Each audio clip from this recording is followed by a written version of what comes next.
దేవుని వాక్యంలోకి వెళ్దాం. మొదటి యోహాను పత్రిక 1వ అధ్యాయము 8, 9, 10 వచనాలు.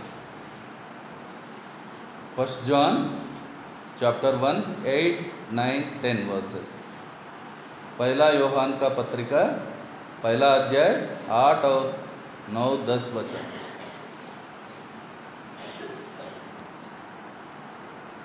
మనము పాపము లేని వారమని చెప్పుకొనిన ఎడల మనలను మనమే మోసపుచ్చుకుందుము, మరియు మనలో సత్యం ఉండదు.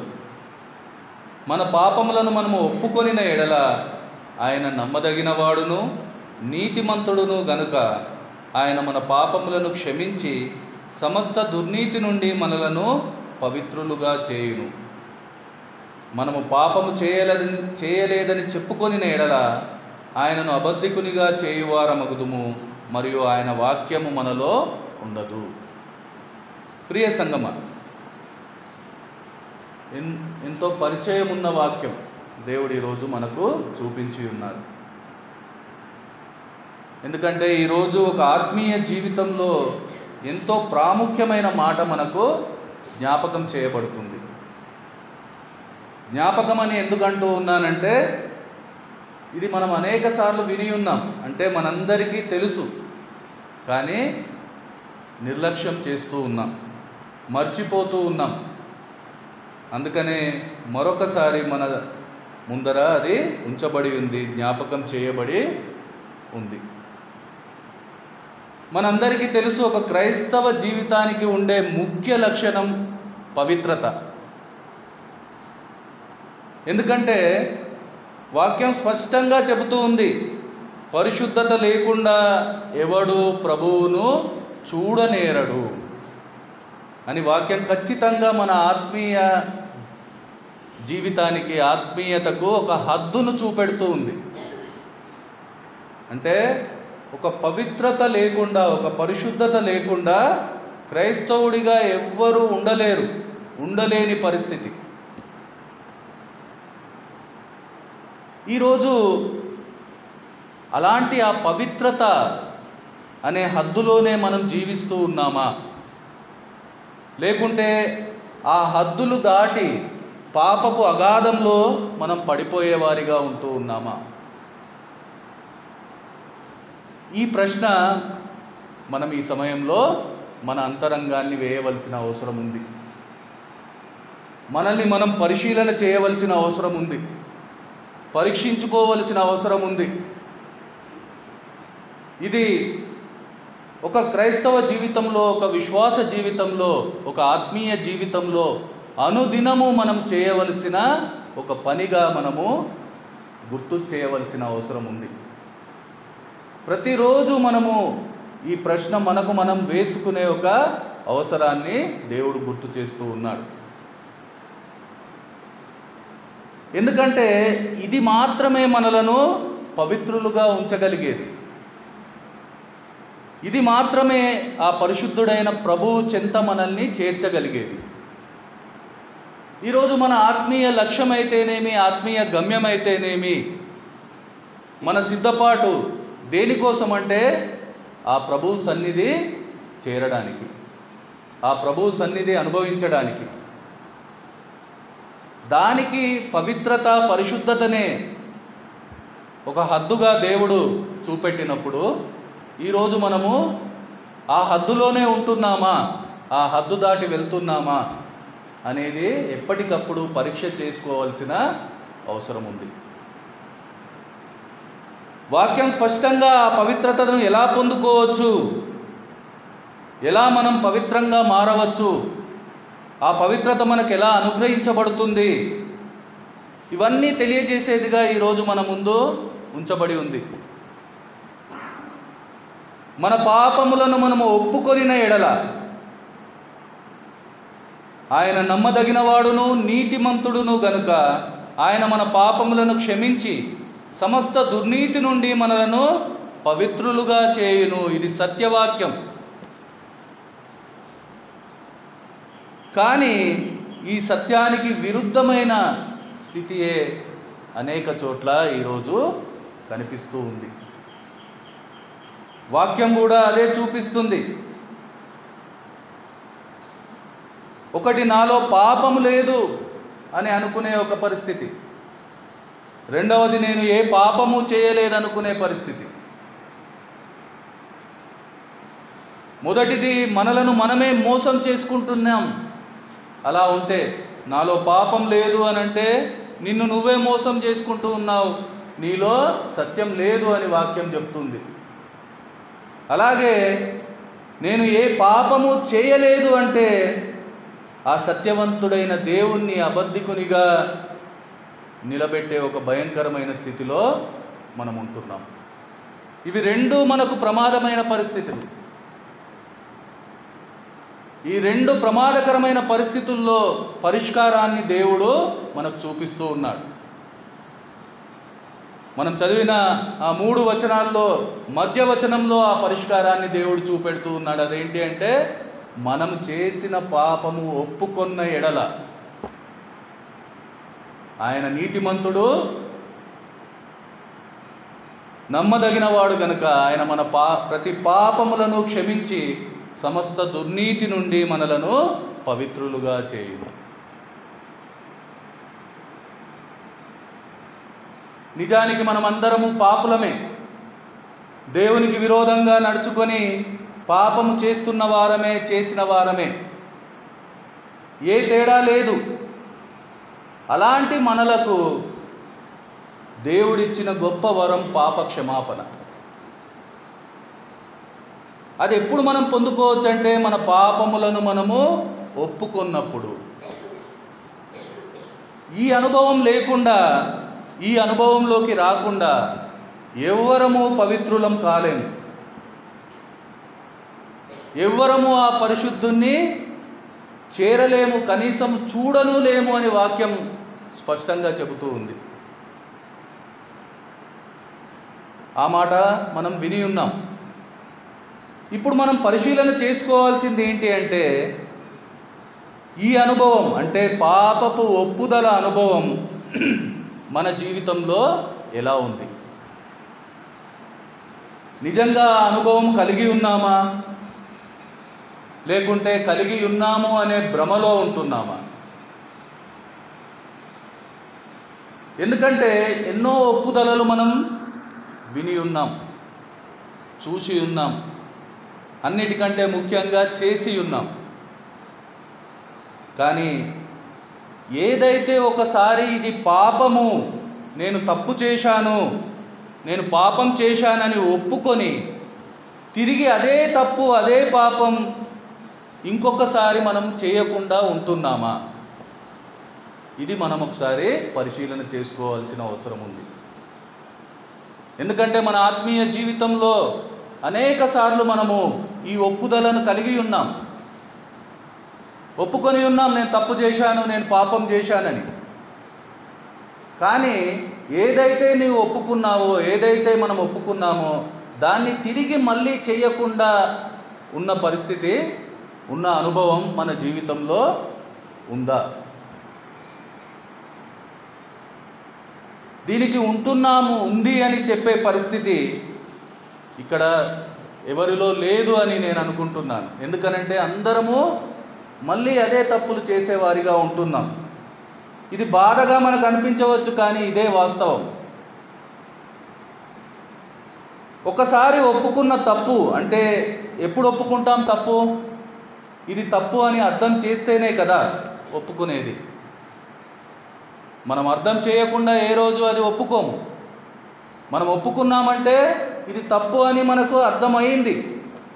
అలా అర్థం చేసి ఒప్పుకున్న తప్పు మళ్ళీ చేసేవారిగా ఉంటున్నాం. కొందరైతే మళ్ళీ ఒక అలవాటుగా చేస్తూ ఉన్నారు. ఒకసారి ఆలోచన చేద్దాం, ఇది ఎలాంటి పాపపు ఒప్పుదల అనుభవం? ఇది ఎలా చేస్తూ ఉన్నాం? అర్థమై చేస్తూ ఉన్నామా? వ్యర్థంగా చేస్తూ ఉన్నామా? హృదయంతో చేస్తూ ఉన్నామా? కేవలం పెదాలతో చేస్తూ ఉన్నామా? నిజంగా మనం చేసే ఒప్పుదల మనలను పవిత్రులుగా చేస్తుందా? అది జరగడం లేదంటే ఈ అనుభవం ద్వారా మనకేం ప్రయోజనం? ఈ పాపపు ఒప్పుదల అనుభవం మన ఆత్మీయ జీవితంలో మనం చేస్తున్నామంటే దానివల్ల ఏం ప్రయోజనం? ఒకసారి మనము ఈరోజు ఆలోచన చేయాలి. మనమందరము ఉదయం లేవగానే ఈరోజు నేను పవిత్రంగా ఉండాలి అని కోరుకునేవారమే. ఎవరము పాపం చేయాలని కోరుకునేవారం కాదు. దేవా, ఈరోజు ఏ చెడుతనంకు నేను చోటు ఇవ్వకుండా, ఏ పాపములో నేను పడిపోకుండా నన్ను కాపాడు అని ప్రార్థించేవారమే. కానీ అలా ప్రార్థించిన మనము తిరిగి రాత్రి ప్రార్థనలో మళ్ళీ ఈ దినమంతా నేను చేసిన పాపములన్నీ క్షమించమని అడుగుతున్నామంటే ఒకసారి మనం ఆలోచన చేద్దాం. ఈరోజు నేను పవిత్రంగా ఉండాలనే ఉద్దేశంతో ఉదయం చేసిన ప్రార్థన మన మనసులో ఉంటే, నిజంగా అదే మనం కోరుకునే వారిగా ఉంటే, ఈ రాత్రి ప్రార్థనలో పాప క్షమాపణ ఎందుకు అడగవలసి వస్తుంది? నిజానికి ఆ దినమంతా పాపంకు చోటు ఇవ్వకుండా మనల్ని నడిపించినందుకు, అలా ఉంచినందుకు దేవునికి కృతజ్ఞత చెప్పాల్సిన అవసరం ఉంది. కానీ నిజంగా అలా మనం చెప్పగలుగుతూ ఉన్నామా? ఇది మన ఆత్మీయ జీవితాలను పరిశీలించుకుంటే, మన ప్రార్థనా జీవితాలను పరిశీలించుకుంటే మనకే అర్థమవుతుంది మన ఉదయకాల ప్రార్థనలో ఏం చెబుతూ ఉన్నాం, రాత్రికాల ప్రార్థనలో ఏం నివేదించుకుంటున్నాం. దాన్ని బట్టి అర్థమవుతుంది మన పాపపు ఒప్పుదల అనుభవం. ఒక్కసారి మనం ఆలోచన చేయాలి సంగమా. ఈరోజు ఒక తప్పు ఒప్పుకున్నాము అంటే అది ఎప్పుడూ మన మనసులో ఉండాలి. ఆ పశ్చాత్తాపం ఎప్పుడూ మనలో కనబడాలి. అది ఎప్పుడూ మన అంతరంగాన్ని గుచ్చుతూ ఉండాలి. అప్పుడే ఇంకోసారి దాన్ని మనము తిరిగి చేయకుండా ఉంటాం. కానీ ఈరోజు ఏ సిగ్గు లేకుండా ఒప్పుకున్న తప్పు మళ్ళీ చేస్తూ ఉన్నామంటే మన ఒప్పుదల అనుభవానికి మార్కులు మనమే ఇచ్చుకోవాలి. మనం పాస్ అవుతున్నామా, ఫెయిల్ అవుతున్నామా అనేది మనమే నిర్ణయించుకోవాలి.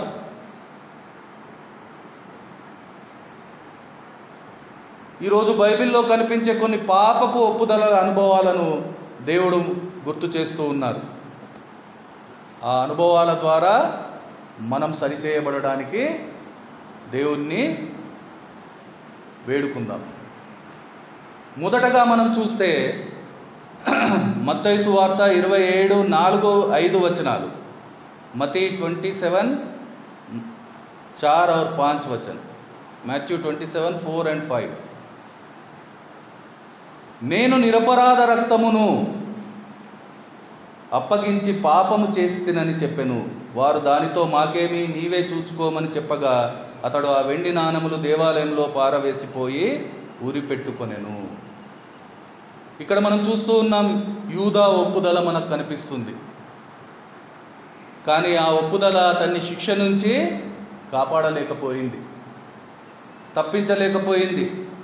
ఎందుకంటే ఆ ఒప్పుదలలో శిక్ష నుంచి తప్పించబడాలనే ఆరాటం మాత్రమే ఉంది, కానీ హృదయంలో ఎలాంటి పశ్చాత్తాప పోరాటం లేదు. నిజంగా మనం పాపం ఒప్పుకుంటున్నామంటే లోపట ఒక మంట ఉండాలి. ఆ పశ్చాత్తాప మంట మనలో ఉండాలి. అది లేకుండా మనం చేసే ఏ ఒప్పుదల శిక్ష నుంచి తప్పించదు, మనల్ని పవిత్రులుగా చేయదు. నిజంగా అదే పశ్చాత్తాప పదంలో ఉంటే అతడు ప్రభు సన్నిధిలోకి వచ్చేవాడు, ఆయన ముందు ఒప్పుకునేవాడు, లోకం ముందు కాదు. అందుకే ఆ ప్రయత్నం అతనికి శిక్షను మాత్రమే మిగిలిచ్చింది. ఈరోజు కూడా అనేక అనుభవాలు ఇలాగే ఉంటున్నాయి. వారి ఆరాటం అంతా అప్పటి వరకు తప్పించుకోవాలి,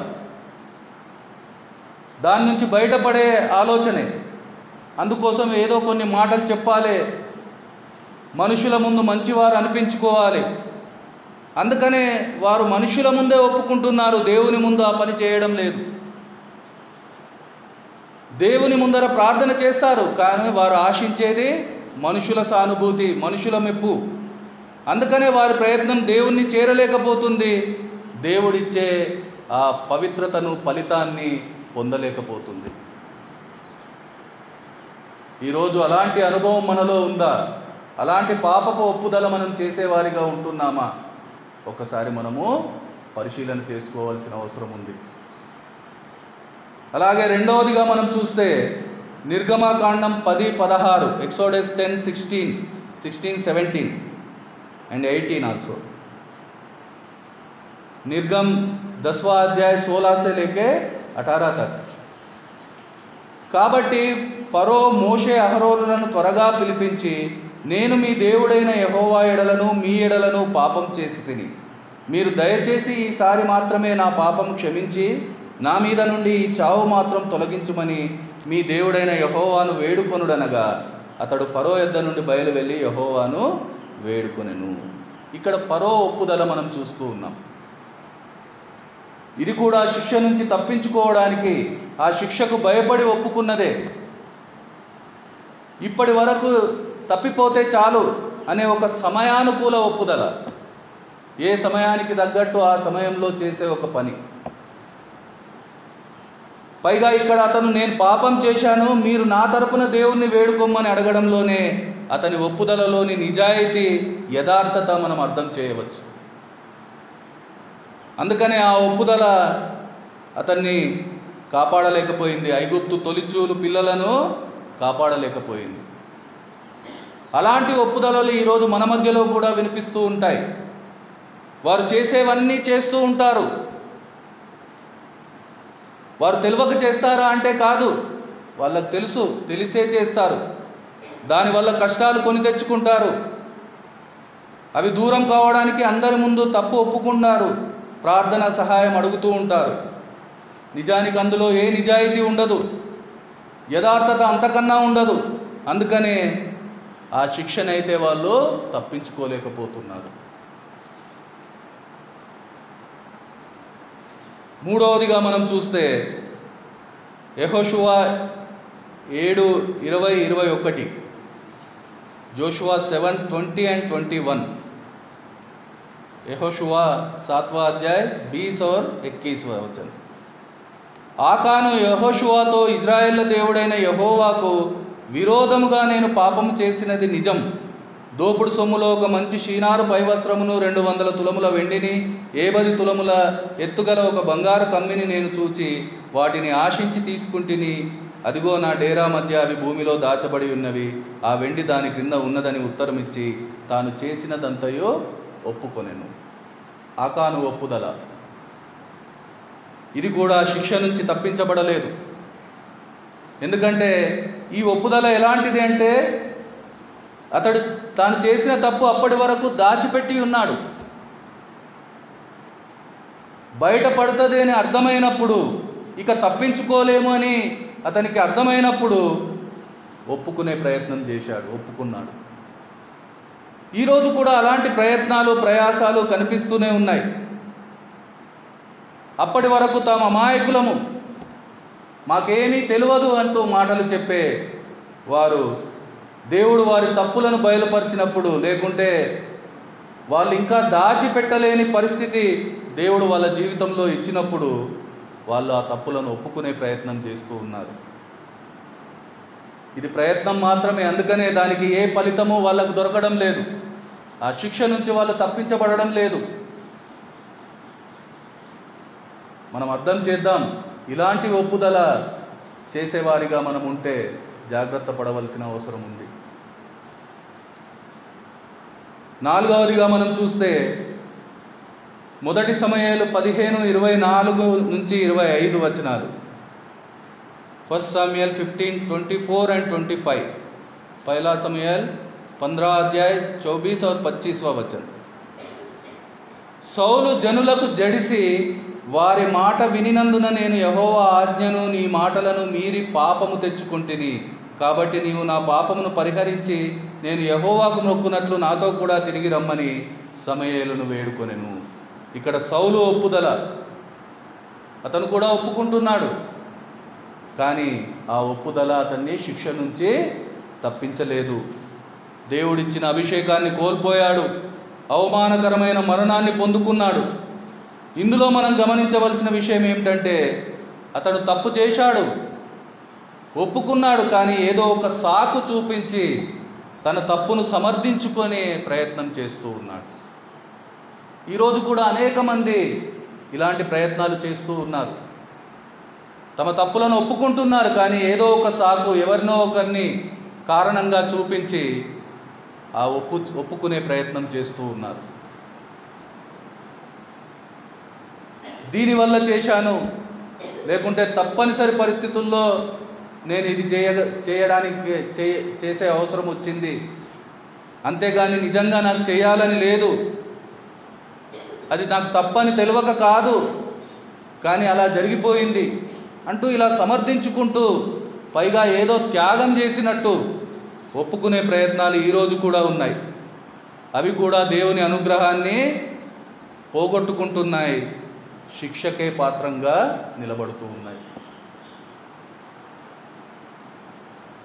ఐదవదిగా మనం చూస్తే కీర్తనలు 51, అందులో 3-4 వచనాలను మనం చూస్తే, నా అతిక్రమములు నాకు తెలిసి ఉన్నవి, నా పాపం ఎల్లప్పుడూ నా ఎదుట ఉన్నది. నీకు కేవలం నీకే విరోధముగా నేను పాపం చేసి ఉన్నాను, నీ దృష్టి ఎదుట నేను చెడుతనం చేసి ఉన్నాను.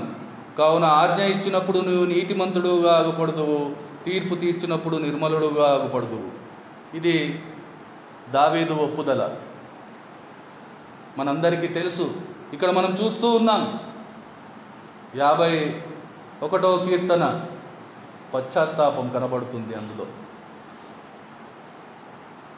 ఇది మనుషుల ముందో మనుషులతోటో కాకుండా దేవుని ముందర ఒప్పుకునే ఒక ఒప్పుదలగా మనం చూస్తూ ఉన్నాం. ఏ సాకు చూపించి తనను తాను సమర్థించుకోవడం లేదు, దాచిపెట్టే ఏ ప్రయత్నం అక్కడ మనకు కనబడడం లేదు. ప్రవక్త హెచ్చరించగానే వాస్తవం గ్రహించి యథార్థంగా చేసిన ఒప్పుదలగా మనకు కనిపిస్తుంది. అందుకనే ఆ ఒప్పుదల అతన్ని పాపం నుంచి విడిపించి దేవుని హృదయ అనుసారనిగా మార్చగలిగింది, దేవుని హృదయ అనుసారనిగా నిలబెట్టింది. ఈరోజు మనం అర్థం చేద్దాం, మన ఒప్పుదల ఎలా ఉండాలి, ఏముండాలి అందులో. ఆ ఒప్పుదలలో పశ్చాత్తాపం కనబడాలి. చివరగా మనం చూస్తే లూకాసు వార్త 15వ అధ్యాయం 18-19 వచనాలు, लूक 15, 18 and 19, लूका शुभ समाचार 15 अध्याय 18 और 19वां वचन. నేను లేచి నా తండ్రి యొద్దకు వెళ్ళి, తండ్రి, నేను పరలోకమునకు విరోధముగాను నీ ఎదుటను పాపమును చేసి తిని, ఇక మీదట నీ కుమారుడని అనిపించుకొనుటకు యోగ్యుడను కాను, నన్ను నీ కూలివారిలో ఒకనిగా పెట్టుకొనుమని అతనితో చెప్పుదుననుకొని లేచి తండ్రి యొద్దకు వచ్చెను. ఇది కూడా మనందరికీ తెలిసిన ఒప్పుదల, చిన్న కుమారుని ఒప్పుదల. ఆ ఒప్పుదలలో కూడా మనకు పశ్చాత్తాపం కనబడుతుంది, నిజాయితీ కనబడుతుంది, యథార్థత కనబడుతుంది, దేవుని భయం కనబడుతుంది, పరివర్తన కనబడుతుంది. ఇవన్నీ మనకు అందులో చూడవచ్చు. అందుకనే ఆ ఒప్పుదల తండ్రి ప్రేమను పొందుకుంది, ఆయన ఇచ్చే అధికారాన్ని పొందుకుంది, ఆయనతో ఉండే సంతోషాన్ని పొందుకుంది. ఈరోజు మనం ఒకసారి అర్థం చేయాలి. ఈరోజు మన ఆత్మీయ జీవితంలో పాపపు ఒప్పుదల అనుభవం మనకు ఏ ఫలాన్ని ఇస్తుంది, ఏ ఫలితాన్ని ఇస్తుంది? 6 ఒప్పుదల అనుభవాలు, వాటి ఫలితాలు మనం విని ఉన్నాం. ఇప్పుడు కొన్ని ప్రశ్నలకు సమాధానం చెప్పడానికి మనము ఇష్టపడతాం. మన ఒప్పుదల అనుభవాలను ఒకసారి పరిశీలన చేసుకుందాం.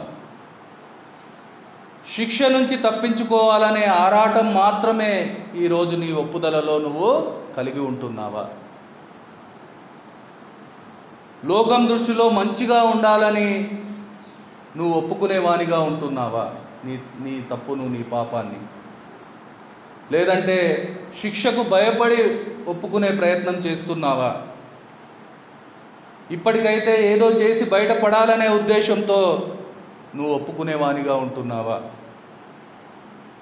లేకుంటే నేను చేసిన తప్పు బయటపడింది లేదా పడుతుంది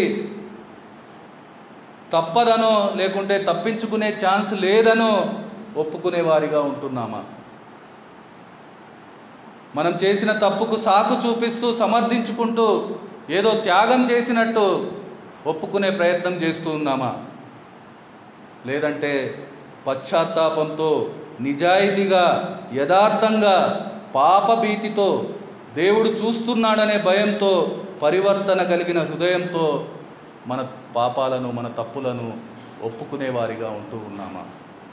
ఈరోజు నీ పాపపు ఒప్పుదల అనుభవం ఎలా ఉంది? దేవుడు పరిశీలన చేసుకోవడానికి సమయం ఇస్తూ ఉన్నారు సంగమా.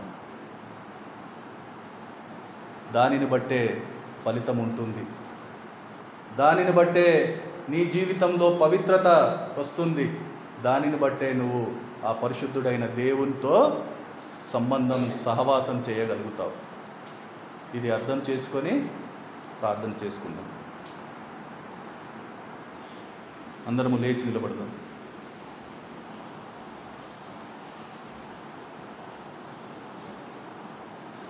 మహోన్నతుడా, మహాగణుడా, పరిశుద్ధుడా, నీతిమంతుడా తండ్రి, అవును దేవా, నీవు పరిశుద్ధుడవు, పరిశుద్ధుడవు, పరిశుద్ధుడవు. పరిశుద్ధత లేకుండా ఎవడు నిన్ను చూడనేరడు అని వాక్యం స్పష్టంగా ఖచ్చితంగా మాతో మాట్లాడుతూ ఉండగా తండ్రి, ఆ పవిత్రత అనే హద్దులో ఈరోజు మేము ఉంటున్నామా? ఆ హద్దులు దాటి పాపపు అగాధంలో కూరుకుపోతున్నామా? పరిశీలించుకునే సమయం ఇచ్చి ఉన్నారు దేవా. మీకే వందనాలు, స్తోత్రాలు, స్తుతులు తండ్రి. దేవా, మీరు ఇచ్చిన గొప్ప వరం పాప క్షమాపణ. అది లేదంటే తండ్రి మేము ఏ రోజో పాపంలో ఆ పాపపు శిక్షలో పడి నశించిపోయేవారం తండ్రి. కానీ మీరు మీ కృప వల్ల ఆ గొప్ప వరాన్ని మాకు అనుగ్రహించి ఉన్నారు. ఎవరైతే పాపమును ఒప్పుకుంటారో వాళ్ళ పాపములన్నీ నేను తీసివేసి వాళ్ళను పవిత్రులుగా చేస్తానని ఒక గొప్ప వాగ్దానం ఇచ్చి ఉన్నారు దేవా. మీకే వందనాలు, స్తోత్రాలు తండ్రి. కానీ ఈరోజు మా పాపపు ఒప్పుదల అనుభవం ఎలా ఉంది అని మీరు మాతో అడుగుతూ ఉన్నారు తండ్రి. మీరు చెప్పిన ప్రతి మాట మేము విని ఉన్నాం దేవా. మరి ఆత్మ పరిశీలన చేసుకోవడానికి సహాయం దయచేయండి. తప్పిపోయిన పరిస్థితుల్లో ఉంటే, సరైన పాపపు ఒప్పుదల అనుభవంలోకి మేము రాకుంటే దయతో మమ్మల్ని మన్నించి నడిపించమని వేడుకుంటున్నాను దేవా. ఎందుకంటే అది మాత్రమే మమ్మల్ని పవిత్రులుగా చేయగలుగుతుంది. అది మాత్రమే పరిశుద్ధుడైన మీ చెంత మమ్మల్ని శాశ్వతంగా ఉంచగలుగుతుంది. ఈ నిజాన్ని అర్థం చేసిన వారమై మా జీవితాలను సరిచేసుకొనుటకు, మా తప్పులను మా పాపాలను మీకు మహిమకరంగా మీ ఆజ్ఞ ప్రకారము మీ వాక్య ప్రకారము ఒప్పుకోవడానికి సహాయం దయచేయమని మా ప్రభువు మా రక్షకుడు నజరేయుడైన యేసుక్రీస్తు నామమున అడిగి వేడుకొని ప్రార్థిస్తున్నాం తండ్రి. ఆమేన్. అందరము కూర్చుందాం. వినబడిన వాక్యం ఆధారంగా ఒకరొకరుగా ఆరాధన చేసుకుందాం.